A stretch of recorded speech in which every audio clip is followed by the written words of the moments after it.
PocketMage is pre-launch on CrowdSupply. CrowdSupply is a crowdfunding website where I'm hosting my campaign, so if you want to be notified as soon as PocketMage drops, then head over to pocketmage.org/back and drop your email on there. It's official, all of the 100 PocketMage beta units have been sent out. These kits were shipped out all over the world, 29 US states, South America, Europe, Australia, Iceland, and more. So far, the feedback on the kits has been amazing. I've really been enjoying the pictures that people share of how they're customizing their PocketMage to make it their own. People are loving the kits and have provided a lot of feedback on how I can improve them for the final production, so thanks, beta testers. Some developers have also gotten their hands on the device, and apart from countless bug fixes for the OS that we've been working on, some have even made some awesome third-party apps for the PocketMage. Some of my favorites are the ebook reader, an RPG called Mage's Descent, a Pomodoro timer, and a tarot card generator. Also, a full calculator, which is super cool. As you can tell, there's quite a variety of types of programs that people have made, and it's great to see people pushing the hardware limits and making programs that cater to their interests. If you want to see a community spotlight type video where I go over some of the cool things people have made for the PocketMage, leave me a comment below and let me know. But getting back on track, this video is about the beta production process and how I was able to get 100 kits fully manufactured, kitted, and shipped out, all from my apartment. I'll be going over the process of collecting pre-orders, ordering parts, manufacturing, packaging kits, and shipping. Before we get too deep, a word from the sponsor that helped make this possible.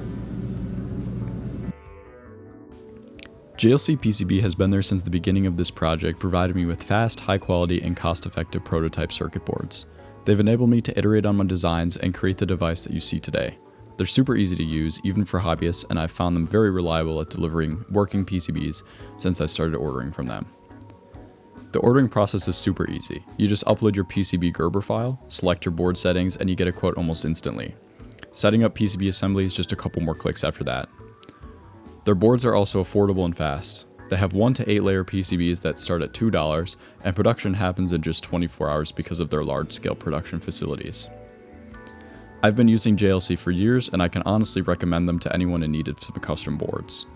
Right now they're running a deal where you can get $30 off your order and high-quality 6-layer PCBs for $5 with no extra engineering fees for their 2 micro-inch ending finish. Click my link in the description to learn more, and thank you for listening to the sponsors segment. Let's get back to the video. The first step I took to get my project out into the world was to set up an e-commerce website. I chose WordPress and their free WooCommerce extension because I didn't want to pay for a service like Shopify since my window of sales was pretty short and I wanted to avoid losing money to fees. I collected pre-orders from beta testers, which allowed me to produce the product without any upfront capital, since I would be receiving the money from the pre-orders before I had the product. Transparency is key here, and it's important to keep backers up to date with every step of the process. My community of beta testers was very understanding and patient, and for that I'm very thankful, and it made the process a whole lot less stressful. So after setting up my website and releasing the pre-orders to the limited group of beta testers, I had some cash that I could use to start ordering parts. And that brings us to the sourcing and parts section of the video. Many parts were sourced using Alibaba's trade platform. Through the website, I was able to connect to various factories that would be able to supply all of the off-the-shelf components that were needed for the kit. I was able to find suppliers for the batteries, both displays, the ribbon cables, the hardware, custom dome arrays, and more. The ordering process for many parts was very simple, since they were mostly off-the-shelf components used as is, but for a few components I had them made to spec. For example, the battery was made to a specified size that I required for the case, using standard size cells, and the dome array that's under the keyboard here was entirely custom. For the dome array, I had to create exactly what I wanted and model it in CAD so that I could test the fitment with the other parts of the PocketMage assembly. The manufacturer required a drawing so that they could properly manufacture the dome arrays, and so I created a detailed engineering drawing based on the CAD model I'd created. This ended up working really well and got rid of some of the confusion over what was required, and overall it was a pretty simple, straightforward experience. The PCB was also custom made by JLC, who knocked it out of the park as always. Over the coming month after ordering components, the shipments started to slowly arrive, and in the meantime I was working on manufacturing the resin 3D printed cases for the actual production units. As some of you may have seen in my other videos about this project, Formlabs was kind enough to send over their Form 4 printer for me to use for production. During the course of a couple months, I produced over 500 parts on the Form 4, and it proved to be a great experience. The printer only really failed a few times during the entire process, and every time it was due to user error that caused the failures. The parts that the Form 4 produced were super consistent and always came out with really good quality, no defects, just generally really, really good parts. A large part of why I was able to do this project was because of the Form 4, so shout out to Formlabs for sending that out and making it possible. In addition to using the Form 4 for actual part production, I also used it to improve my production workflow through fixturing. For those unfamiliar, fixtures are custom-made tools that allow you to do an operation, usually in a production setting, quicker, more consistently, and easier. Fixtures are, used widely in the production of pretty much every product you could think of.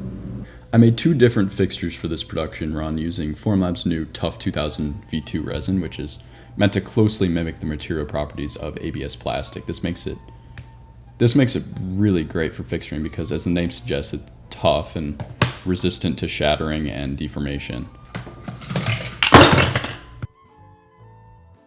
Whoops.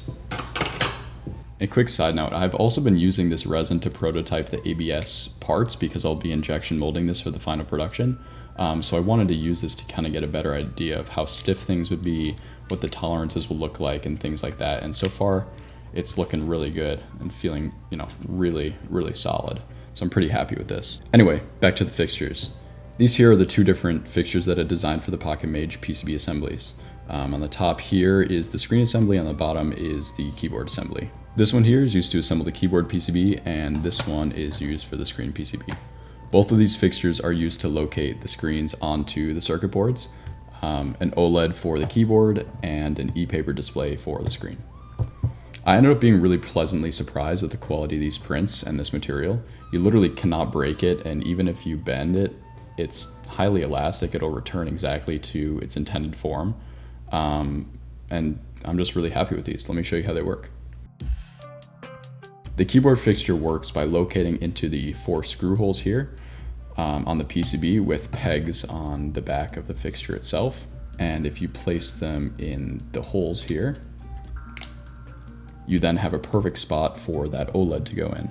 So you take the OLED and you peel the backing off, and then you can place it in here.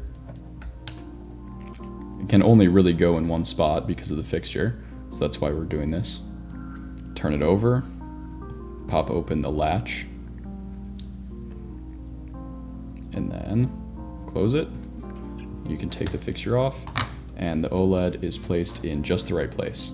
I did this, the reason I made these fixtures is because I did this 100 times during the beta production, and it took me 15 minutes to design this, so I might as well take 15 minutes now and save a whole lot of headaches trying to place that perfectly every single time, and this just works flawlessly.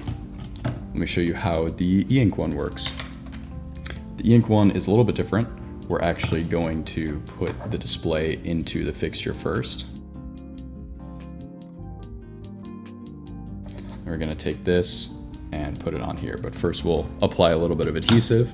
So you take the super glue, you wanna put it on there, and then we'll carefully take the circuit board with the ribbon cable and place it in. And then we can try to apply some even pressure on this.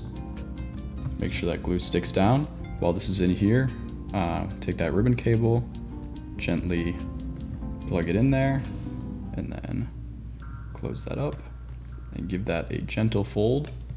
And we can come back, and I've put a hole here so we can easily pop that guy out carefully, one corner at a time. And then we have our perfectly placed e-ink screen. So these 2 fixtures have kind of made the entire production process a whole lot easier by allowing me to place quickly and consistently these screens that otherwise would have been a little bit annoying. Once the kits were manufactured, it was time to start packing and shipping the kits out to the beta testers. This was a little bit tedious, but it went very smoothly overall. Packing and shipping out the kits took a bit longer than I expected, but I was able to reasonably pack and ship around 20 kits per week, working mostly on the weekends. I started with shipping a few kits to USA testers and international testers just to make sure my logistics pipeline worked and people successfully got their kits. everything ended up being okay, and so I started shipping bulk orders every week. The actual packaging process was pretty straightforward. I just used a packing list to make sure I put one of every component in each kit, and I used a website called Pirate Ship to purchase labels from the United States Postal Service because I found them to have the best discounts and the cheapest prices. I also got this beauty right here, some sort of brother label printer, kind of dusty. I got this on Facebook Marketplace for pretty cheap and ordered some labels for it. No complaints. It works well. Can't complain. And that was pretty much the process. It's been great to see people getting excited when they get their kits and build them. And again, if you want to see some content about what people have been making with the PocketMage, there are some buttons down there so you can stay tuned. But as always, thank you for watching, and thanks to my Patreon supporters for their continued support. Every week I post updates on there, so if you're interested, go check it out.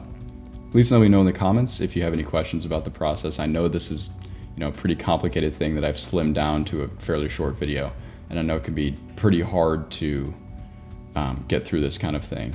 I really only scratched the surface here, but anyway, have a great rest of the day, and I'll see you later.